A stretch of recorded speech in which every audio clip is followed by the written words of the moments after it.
7. Fue de un arreglo sencillo la sucesión del tachero. Dejaba en perfecta regla sus asuntos. No había fiados, no había deudas. 390.000 pesos depositados en el banco de la provincia, más un valor de 30.000 en existencias. Formaban el activo de la herencia y fácilmente, habiéndose presentado un comprador para estas últimas, un compatriota del muerto, quien pagó todo a tasación, se hizo cargo del negocio. Al cabo de pocos meses, dueña de la mitad de gananciales y tutora de su hijo, vióse la viuda en posesión de una pequeña fortuna, 400.000 pesos más o menos, deducción hecha de los gastos judiciales. Empleó 300.000 en títulos de fondos públicos. Una casita se vendía, calle de Chile, fuera entre San José y Ceballos. 3 piezas, cocina, pozo y demás comodidades. La hizo suya y la ocupó poco después. Se instaló en ella con su hijo, contenta, satisfecha no obstante los continuos sufrimientos de su pobre cuerpo, feliz de esa felicidad de los humildes en presencia de la vida material, del pan asegurado al saber que no pesa sobre ellos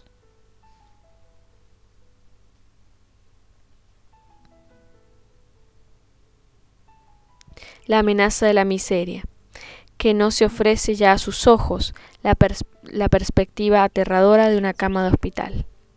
Otra causa, otra circunstancia ajena en sí misma a preocupaciones de dinero, despertando en su corazón el instintivo orgullo de las madres, contribuía a su bienestar. Pero ella no pedía más, ni qué más iba a pedir ni a pretender ahora.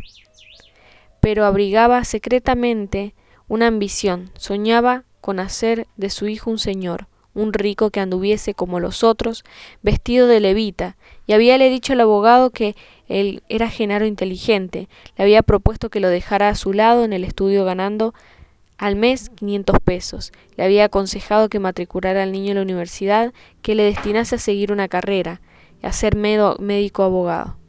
Su sueño empezaba pues a realizarse, parecía el cielo querer favorecerla. Capítulo 8.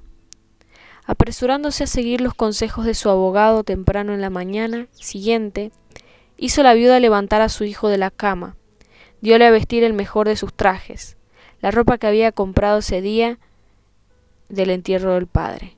Ella misma sacó su velo nuevo, su vestido de ir a misa, un vestido de seda negro con volados, y prontos ambos salieron a la calle dirigiéndose hacia el centro. Abstraída la madre reflexiva, perdida en sus desvaríos, mecida por la dulce voz de su esperanza, imaginábaselo grande a su Genaro, hombre ya, prestigiado su nombre con el título del doctor. Los doctores eran todo en América, jueces, diputados, ministros. ¿Por qué? Debido a una sola fuerza de su deber y su talento, no podía llegar a serlo también él. A ser ministro, gobernador, acaso hasta presidente de Buenos Aires, que le había dicho que era como rey en Italia. Su hijo un rey. O bien médico, un gran médico que realizara curas milagrosas, cuya presencia fuera implorada como un favor en el seno de las familias ricas y que asistiese gratis a los pobres, como una providencia, como un Dios. ¿Quién sabía si con la ayuda del Señor no le estaba reservado sanarla a ella misma de su tos, de esa tos maldita que desde años atrás le desgarraba el pecho? En su calenturienta exaltación de tísica, como si idealizara su mal los sentimientos de su alma a medida que demacraba las carnes de su cuerpo. Complacíase en forjar así un porvenir de grandezas para su hijo, en acariciar todo un mundo de visiones, entrevistas a través del velo mágico de sus ilusiones de madre. Dejábase llevar por ella Genaro, como arrastrado la seguía en silencio cabizbajo, hinchados los párpados de sueño. Habíase vuelto regalón y perezoso desde la muerte del padre, habituado ahora a las molicies de la vida, consentido, mimado en todo por la madre. La ropa que llevaba consigo, además, comprada hace un año ya, resultaba serle pequeña, las costuras le incomodaban bajo los brazos, los botines nuevos y estrechos apretábanle los pies, le lastimaban la punta de los dedos, le sacaban ampolla en los talones. Luego, y no obstante, la especie de secreta vanagloria que sentía despertarse en él a la idea de decirse estudiante de la universidad, presagiaba con el cambio de colegio una serie de desagrados y fastidios. ¿Cómo serían los maestros? Había oído que lo primero que le enseñaban era latín, para lo que importaba el latín a él.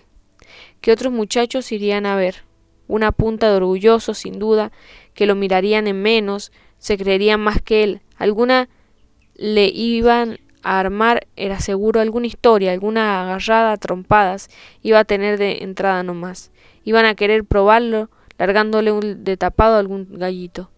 Insensiblemente, cavilosos ambos, llegaron así después de un largo rato de camino a la plazoleta del mercado. Se detuvieron frente a la universidad, en cuya puerta, mostrando un grueso manojo de llaves colgando de la cintura, estaba de pie el portero, un gallego ñato de nariz y cuadrado de cabeza. Tímidamente acercósele la viuda y en voz baja, desde la vereda, dirigiéndose a él, llamándolo señor, lo impuso del objeto que la llevaba. Allí limitóse a hacer el gallego secamente, indicando con un gesto de los labios la puerta de la entrada a la secretaría. La primera puerta a la izquierda. Bajo, grueso, rechoncho y como un error metido en una levita negra, en vez de vestir sotana, trabajaba el secretario entre el cúmulo de libros y papeles viejos, legajos, libros grandes como a guisa de libros de comercio.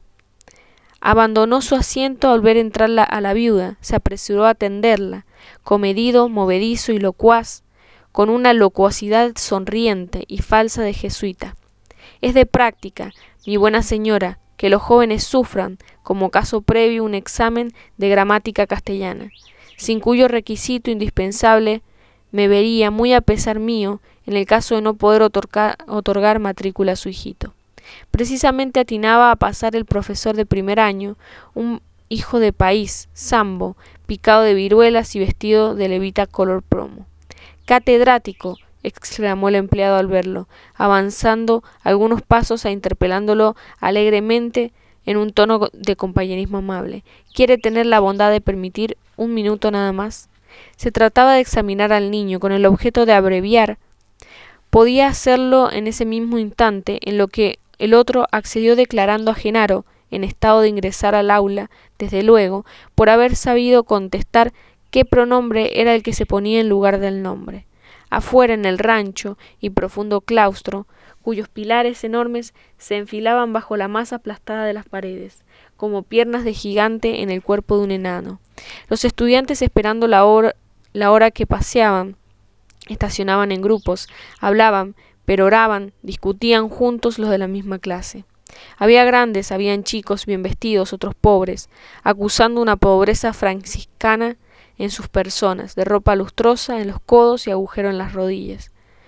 Habían salido varios al patio, habíanse puesto a pulsear sobre el brocal del pozo, o bien, hacia el otro extremo, frente a la escalera del museo, distraía su tiempo uno de otros en fumar cigarrillos de papel, a caballo sobre huesos de ballena acá y allá dispersos por el suelo, semejantes a alguna monstruosa vegetación de enormes hongos que hubiesen brotado entre las piedras. De pronto sonaba un grito, ahogado, tímido, solo desde un rincón, ya el maullido de un gato en celo, un canto de gallo o el ladrido ronco de un mastín.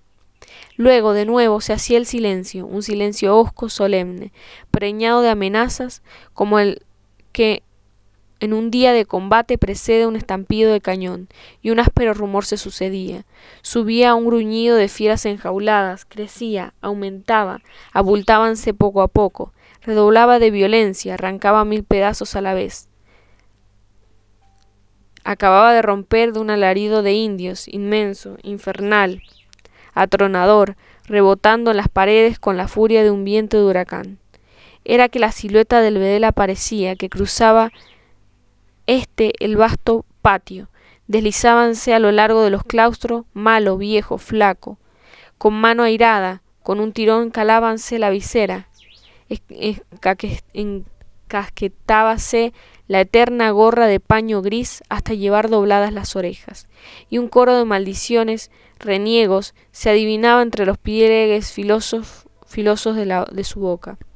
Y en sus ojuelos, verdes de bruja, desde el fondo del doble pelotón de arrugas de sus párpados, un resplandor siniestro de llama de aguardiente centelleaba. Canallas, muchachos miserables, muchachos cachafaces, ceñudo, torvo, provocante, mas no sin que a través de sus aires postizos, de matón, dejara de puntar una sombra de recelo, con la andadura oblicua de un lobo que cruzara por entre perros atados.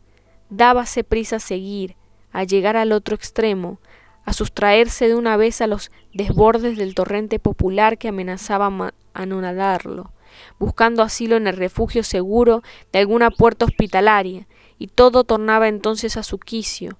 Las formidables iras se acallaban, la calma por encanto renacía, una atmósfera reinaba paz y de concordia. Era el rayo postentoso en la serena placidez de un día de sol. Los de primer año de latín, sin embargo, acababan ese día de entrar a clase, poseído del instintivo encogimiento, intimidado y confuso. Buenamente redujóse Genaro a ir a ocupar uno de los últimos asientos, solo en un banco de atrás junto a la puerta de la entrada. Quiso desde luego darse cuenta, seguir el curso de la lección.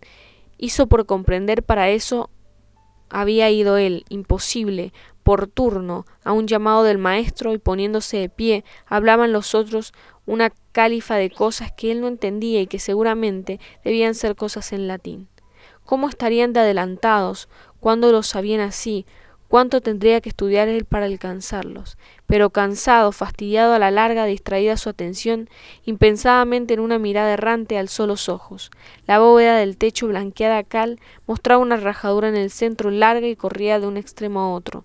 Por las dos grandes ventanas que provistas de barrotes gruesos de hierro, en la profunda oblicuidad de la pared, alumbraban desde lo alto, alzábanse a divisar la mancha negra de un tejado. Observó Genaro que eran muchos los vidrios pequeños, y vio que estaba comido el marco por la polilla.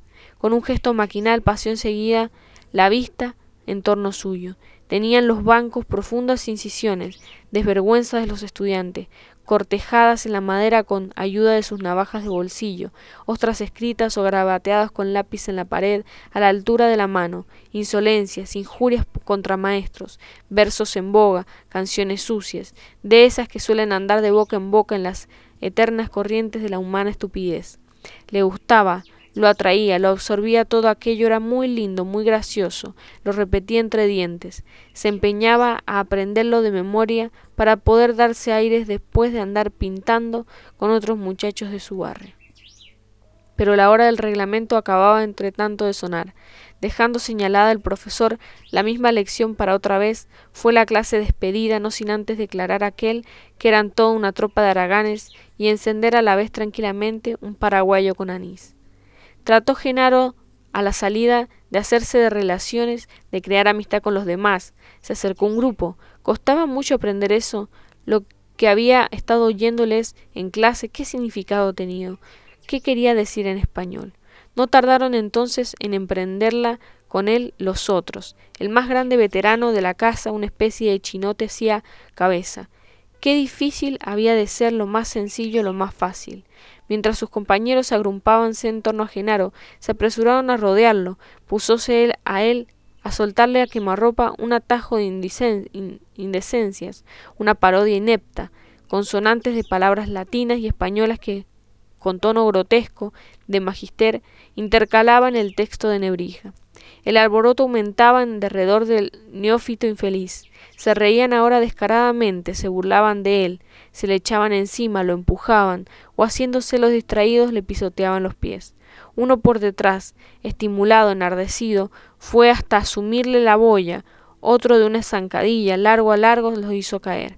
Interesados en la broma, Acudían de todas partes, y en un empuje malsano de torpe curiosidad un enjambre se agolpaba, perseguido, acorralado, acosado como las moscas en los hormigueros. Sacáronlas al fin en andas hasta la puerta de la salida, arrojándolo a empellones a la calle. No había llegado aún a cruzar la otra acera, cuando yo, sin querer soltar la presa, encarnizados sus contrarios, se desgañitaban gritando: «¡Colá! ¡Deja ese hombre! ¡Colá! ¡Deja ese hombre!».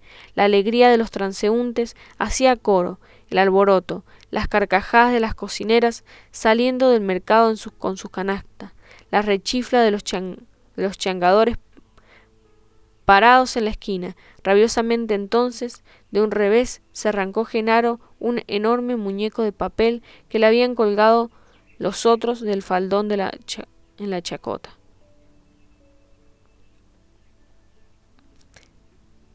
Capítulo 9. 5 años se sucedieron, 5 años perdidos por Genaro en las aulas de estudios preparatorios. El desarrollo gradual de la razón, la marcha de la inteligencia, el vuelo del pensamiento, todo ese sordo trabajo de la naturaleza, la germinación latente del hombre contrariada, sofocada en el adolescente bajo de la hepática indolencia de un estado de niñez que el cariño ciego de la madre inconscientemente fomentaba. De loco, de sonso, iba a ponerse a estudiar él, a romperse la cabeza. Nunca le decía nada a la vieja, la engañaba, la embaucaba, le hacía creer lo que se le antojaba hacía con ella.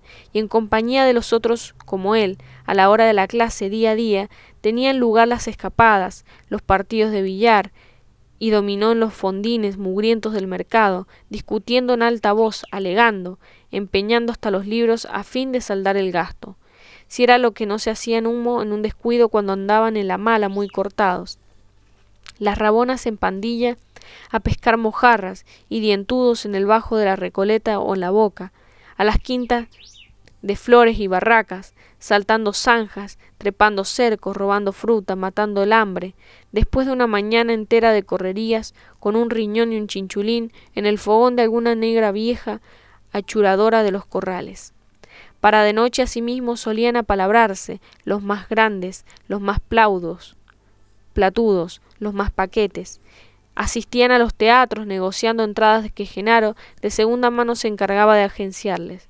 Preferían el Argentino, donde una compañía de bufos se exhibía para salir dejándose tono, contando que andaban bien con las cómicas francesas. Tenían anteojo, pellizcándose la cara entre el labio y la nariz, clavaban la risa en la cazuela, fumaban en los entreactos cigarrillos pectorales, se convidaban entre ellos a tomar algo en la confitería, afectando cada cual ser el primero en darse prisa a pagar. Y no era extraño después, entre las sombras ambiguas en la calle del 25, como bulto de ladrones que se escurren, verlos deslizarse a lo largo de las paredes, desaparecer de pronto en la vislumbre humosa, tras una puerta de 4 a la calle, habitando por una china descuajada. Pero aún en medio de los placeres de esa vida libre y holgazana, no dejaba de tener Genaro horas de amargo sufrimiento. Una herida a su amor propio, honda, cruel, fue a despertar el primer dolor en el fondo de su alma. Entregado a una de sus distracciones predilectas, levantando la punta de una pollera, tironeando una pretina, haciendo cama a una boca abierta, dando con un puñado de garbanzos en el rostro de los transeúntes, fastidiando a medio mundo con sus pillerías de muchachos traviesos y malintencionados, vagaban una vez en tropel por las calles del mercado. A un gallego recién desembarcado acababan de ponerle los puntos, de acomodarle un soquete de carnaza, con la cristiana intención de refregárselas en la nariz a alguna vieja. Frente a los puestos de pescado, embadurnábanse las manos en la guasa que goteaba a una sarta de sábalos colgados. Por desgracia para Genaro, el pescador en ese instante, una antigua relación de su familia, atinó a reconocerlo.